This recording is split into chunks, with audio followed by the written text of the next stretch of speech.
최근 차기 대권주자 적합도 조사를 보면 당장 대통령 선거를 치를 경우 민주당 이재명 대표가 무난히 대통령에 당선될 것으로 보입니다. 국민의힘 후보가 누구이든 개혁신당 후보와 3자 경쟁하는 구도에서 조사해도 역시 압도적인 승리가 예상됩니다. 그런데 정당 지지율과 비교해보면 민주당이 국민의힘보다 크게 인기가 있다기보다 이재명 개인의 인기가 상당하다는 걸 알 수가 있습니다. 다만 다들 알다시피 이재명 대표는 여러 범죄 혐의에 대한 법원의 판결이 진행 중이죠. 그 가운데 대표적인 것 3개를 정리해보면 첫째는 공직선거법 위반 사건, 둘째는 위증교사 사건, 셋째는 대장동 개발 비리 사건입니다. 이 가운데 현재 2심 판결을 앞두고 있는 것이 1번과 2번이고 그 가운데 1번이 더 빨리 재판 결과가 나올 예정입니다. 이른바 633 원칙에 따르자면 2월 15일까지는 선고가 나와야 하겠죠. 다시 말해 현 시점에서 대법원 판결을 가장 빨리 기대할 수 있는 것이 1번 공직선거법 위반 사건입니다. 이 사건을 잠시 들여다보면 이재명 대표는 지난 대통령 선거 때 허위 사실을 유포했다는 혐의로 기소되었습니다. 1심에서는 징역 1년에 집행유예 2년이 나왔죠. 이 재판에서 쟁점이 되는 것들을 2가지로 요약할 수 있는데요. 첫째, 이재명 대표는 성남시장 시절 고인이 된 김문기 전 성남도시개발공사 1처장을 모른다고 주장했지만 1심 재판부는 이를 허위 진술로 판단했습니다. 둘째, 이재명 대표는 국토부의 압박으로 백현동 부지의 용도 변경을 승인했다고 주장했으나 1심 재판부는 이재명 본인이 스스로 결정한 것으로 판시했습니다. 결국 이재명 대표가 허위 사실을 공표했다는 것입니다.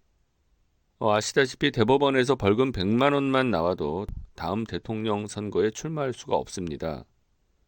따라서 현재 이재명 대표와 민주당의 전략은 2가지로 읽힙니다. 제가 명칭을 붙여보면 2가지 최대한 전략입니다. 첫째는 대통령 탄핵소추에 대한 헌법재판소의 판결이 최대한 빨리 나와서 대통령 선거일을 최대한 앞당긴다. 둘째, 본인의 대법원 최종심은 대통령 선거일 이후가 되도록 최대한 미룬다. 대통령이 되면 형사상 소추를 면할 수가 있습니다. 다시 말해 진행되던 법원 판결이 중단되는 것이죠. 자, 이것을 민주당이 대놓고 노력하고 있고 당연히 국민의힘에서는 이를 비판하면서 반대로 움직이고 있죠.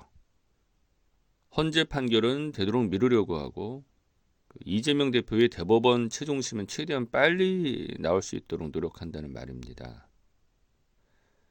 지금까지는 현 사태를 바라보는 정치권의 관점을 말씀드렸고 많이들 아시는 내용입니다. 자, 이번에는 관점을 바꾸어 보죠. 사법기관의 관점에서 생각해 보겠습니다. 사실 이 관점에 대해 생각해 보자는 취지로 오늘 이 영상을 올렸습니다.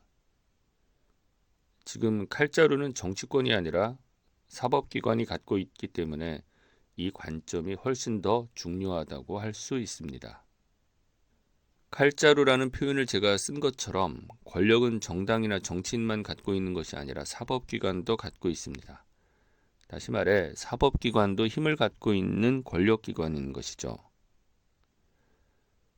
그런데 철학자 프리드리히 니체에 따르면 세상의 모든 존재는 저와 여러분들까지도 권력의 의지를 갖고 있습니다. 권력의 의지는 권력을 얻겠다는 의지, 다시 말해 더 큰 힘을 획득하겠다는 의지로 해석할 수도 있고 또 스스로 갖고 있는 힘을 최대한 발휘하려는 의지로 해석할 수도 있습니다. 먼저 이 의지를 헌법재판소에 적용해 보겠습니다. 헌재는 하나의 권력을 갖고 있습니다. 판결을 빨리 내릴 수도 늦게 내릴 수도 있는 권력 말이죠.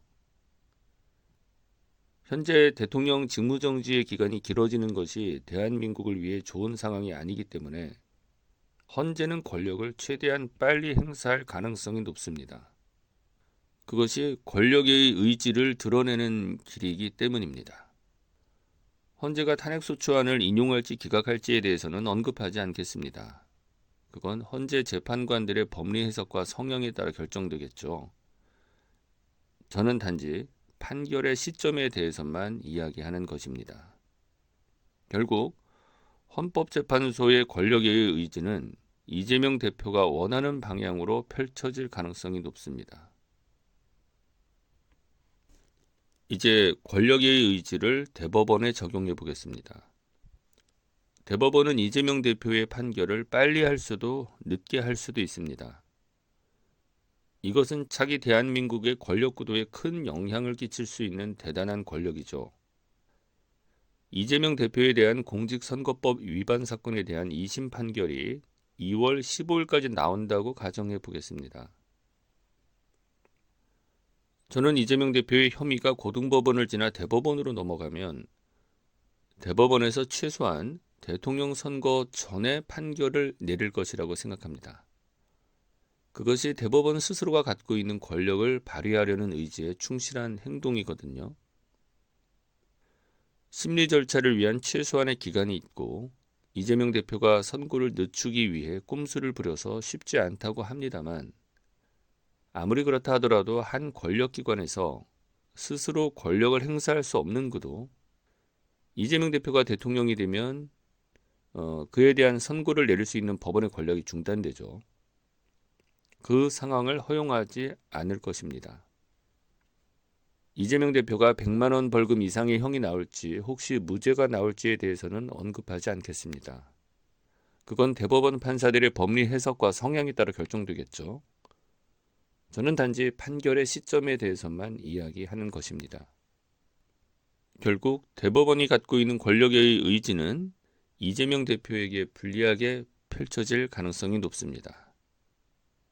이재명 대표가 원하는 시점보다 빨리 나올 거란 말이죠. 자, 오늘 이야기를 정리하겠습니다. 니체가 말한 권력의 의지를 사법기관에 적용해서 예견해 볼 때 이재명 대표의 공직선거법 위반건에 대한 대법원의 판결은 대통령 선거일 이전에 나올 것입니다. 이상 어느 중도 철학자의 무당설이었습니다.